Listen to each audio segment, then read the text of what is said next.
ನಮಸ್ಕಾರ, ನಾನು ನಿಮ್ಮ ಗೀತಾ ಸುಂದರ್. ನಮ್ಮ ಚಾನಲ್ಗೆ ಸ್ವಾಗತ. ಇವತ್ತಿನ ಸಾಂಬ್ರಳಿ ಗ್ರೇವಿಯನ್ನು ಮಾಡೋಣ. ಅದಕ್ಕೆ ಬೇಕಾಗುವ ಬಗೆಯನ್ನು ತಿಳಿದುಕೊಳ್ಳೋಣ ಬನ್ನಿ. ಈಗ ನೀರುಳ್ಳಿ 2, ಬೆಳ್ಳುಳ್ಳಿ ಒಂದು 13, ಕರಿಬೇವು ಸ್ವಲ್ಪ, 7-8 ಮೆಣಸು. ಅದನ್ನು ಒಟ್ಟಿಗೆ ಗ್ರೈಂಡ್ ಮಾಡುವ.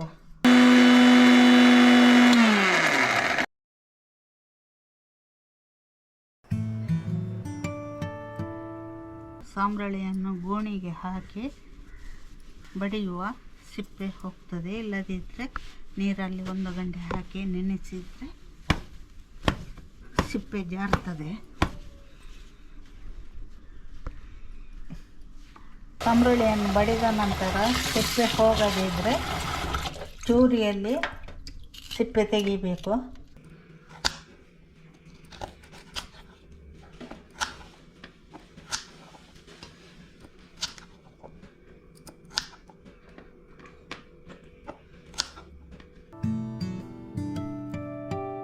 ಎರಡು ಲೋಟ ನೀರು ಹಾಕುವ.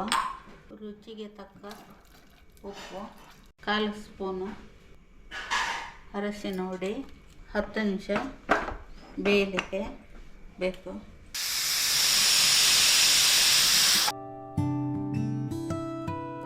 ಎರಡು ಸ್ಪೂನು ತೆಂಗಿನ ಎಣ್ಣೆಯನ್ನು ಹಾಕುವ.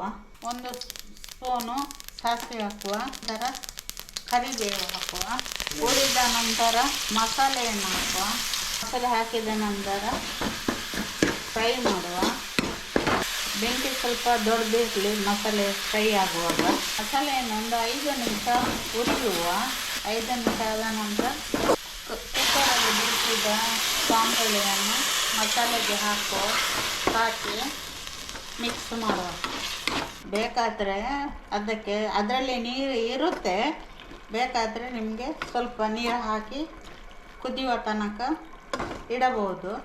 5 ನಿಮಿಷ ಇಟ್ಟು ಅನಂತರ ಬಂದ್ ಮಾಡಿ. ಸಾಂಬ್ರಳಿ ಗ್ರೇವಿ ರೆಡಿಯಾಗಿದೆ. ಸವಿಯಲು ಸಿದ್ಧರಾಗಿದೆ. ಕಮೆಂಟ್ ಮಾಡಿ, ಲೈಕ್ ಮಾಡಿ, ಶೇರ್ ಮಾಡಿ.